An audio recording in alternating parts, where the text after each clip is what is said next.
So, Remonster episode 2 was pretty interesting. We had a lot of fun things going on. We got some new characters coming in, that being the elders from the previous generation of the goblins. So, those were really cool to see. I was really expecting to see a lot coming out of them. I feel satisfied with what I saw out of them. So, glad to see that.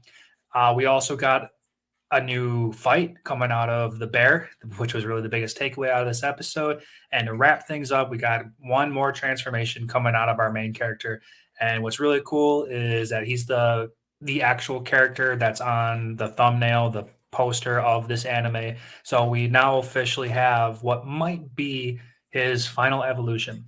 I would assume that this isn't going to be his final evolution because why stop here when we can just keep going. We have this leveling system that's insane. So I would like to see more coming out of them. But anyway, let's break down this episode a little bit. When the old crew comes back and they're trying to act all high and mighty because they're all older and they've got some experience, they're trying to push everybody around. They come with this new supply of women, obviously used for breeding purposes.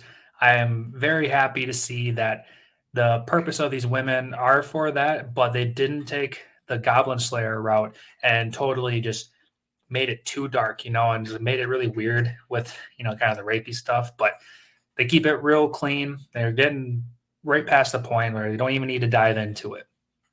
And kind of getting into that scene where those guys are trying to break through. They were told to leave the women alone, and they just said, screw it, and they're going to go for it anyway. And then they got caught by Gobrou, and then he goes out and makes an example out of one of them. It's a little kind of rough to think of that way, but in this core group of goblins, you really need to take control of these situations with violence and force and really make everybody understand that you're the leader and your word needs to be what really goes.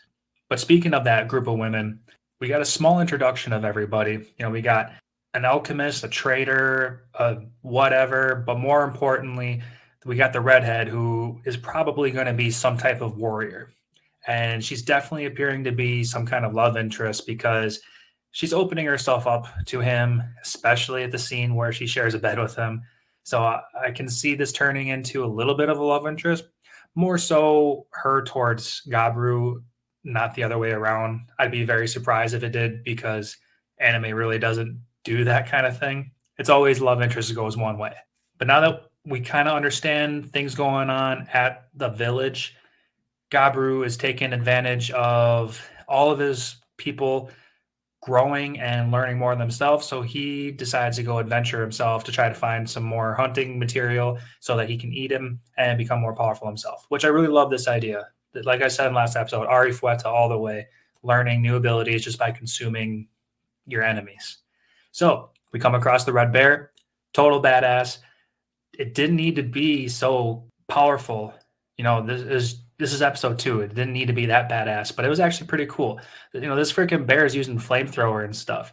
But when this encounter starts, Gobrou uses the magic weapon, shoots it at the bear, and totally blows off one of its arms. Well, legs, it's a bear.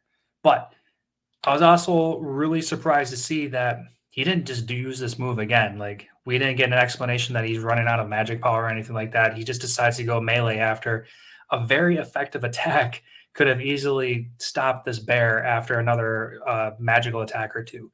But where's the drama in that? So we have to fight it. And we got a really interesting scene where Gobrou envelops himself in his spider web, which you'd think would be super flammable. But I think he kind of wrapped some magic around in that so that it can withstand the flamethrower. But anyway, that's whatever. It was just cool effects. Walking his way up to the bear, mid flamethrower stabs a sword through his mouth. Thought that was pretty badass. Needed something silly like that. And surprisingly enough, that didn't take out the bear. But didn't last long. Gobrou came up for one more attack. Totally took him out, but at the cost of his own arm. So this whole battle was done and over with. Gobrou's about to pass out. And just before he does, he agrees to the transformation sequence. So that was really cool. Now, because of this transformation sequence, he didn't quite recover all the way. His arm is still missing, but we kind of got this blubbery thing coming out of it, which makes us think that it might be slowly repairing itself or something. I can't wait to get an explanation on that because that's a really big thing. And I'm pretty sure in the thumbnail, the poster, he's got both his arms. So at some point, we're going to get some kind of regenerative ability. I don't know. Maybe he's going to eat a reptile and he's going to get some kind of regenerating ability there. Also, speaking of abilities, I'm also surprised that Gobrou didn't learn a flamethrower technique from this bear after consuming it. I guess that would make him too OP if he's just shooting out fire too at any point in time. I don't know. What do you guys think? Would you have liked him to have some flamethrower abilities? Anyway, that basically covers this episode. Fantastic episode. Loved it. Can't wait for the next one. I love that he's an ogre now. And I can't wait to see the next adventure because I'm pretty sure we're going to start adventuring after this. We got enough of the backstory built up. He's the main ogre that we see on the poster, and he's starting to get his crew together for some kind of adventure. So we'll see what happens next, and I'll see you then.